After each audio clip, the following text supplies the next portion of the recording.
conditional formatting بتورينا الداتا بتاعتنا بشكل منظم اكتر. يعني مثلا لو عايزين نعرف في الداتا دي ايه الارقام البوزيتيف وايه الارقام النيجاتيف، فبنعلم على الداتا بتاعتنا وبندوس conditional formatting highlight cells rules greater than. نكتب له الارقام البوزيتيف اكيد بتبقى اكبر من 0، فلو كتبنا له 0 هيجيب لي كل الارقام البوزيتيف. في نفس الوقت الارقام النيجاتيف مش هيبقى متعلم عليها. عاوزين نعرف ايه الارقام النيجاتيف على طول، بندوس conditional formatting highlight cells rule less than، اللي هي الارقام اللي اقل من 0، فبيعلم لي عليها على طول.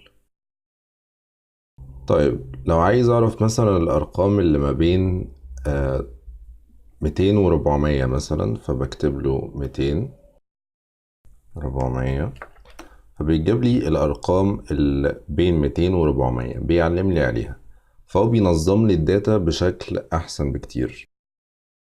طيب لو عايز اعرف مثلا الارقام اللي عندي اللي بتساوي 2 مثلا، فبدوس conditional formatting highlight cells rule equal to، بدوس 2، عندي رقم واحد بس هو اللي equal to 2 في الداتا بتاعتي كلها. طيب لو عايز اعرف اكبر 10 ارقام مثلا عندي في الداتا بتاعتي، فبدوس conditional formatting top bottom rules، بدوس top 10 items، فبيعلم لي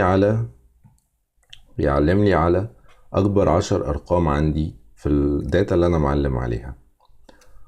وبرضو لو عاوز اقل 10 ارقام بدوس conditional formatting top bottom rules bottom 10 items، فبيعلم لي على اقل 10 ارقام في الداتا بتاعتي.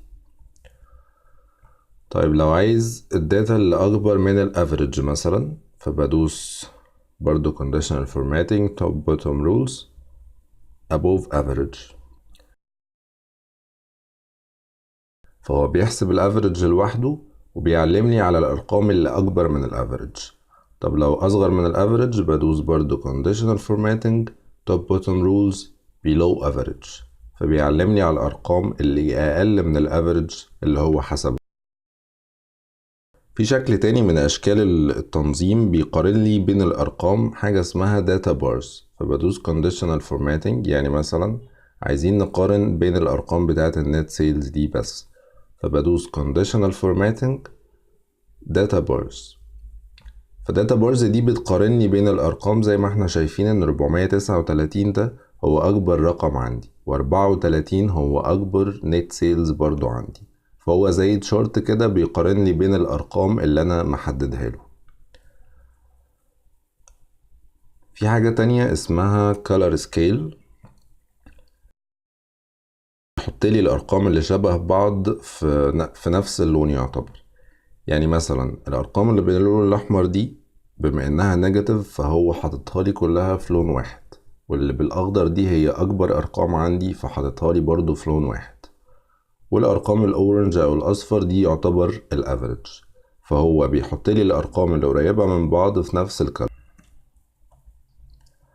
في كمان حاجة عندي اسمها ايكون سيتس. ايكون سيتس دي زي الداتا بارز بالظبط، بس بدل البارز بيحط لي ايكونز. يعني مثلا نستخدم دي، فده معناه ان زي ما احنا شايفين كده ان دول مثلا دول الافريج، اللي بالاحمر دول اقل ارقام عندي، واللي بالازرق دول اكبر ارقام عندي، فهو نفس الداتا بارز بالظبط بس بيحط لي ايكونز بدل الداتا بارز. ازاي اعمل removing للconditional formatting اللي عندي في الشيت كله؟ بدوس conditional formatting clear rules from entire sheet، وده بيمسح لي الconditional formatting اللي انا عملته في الشيت كله.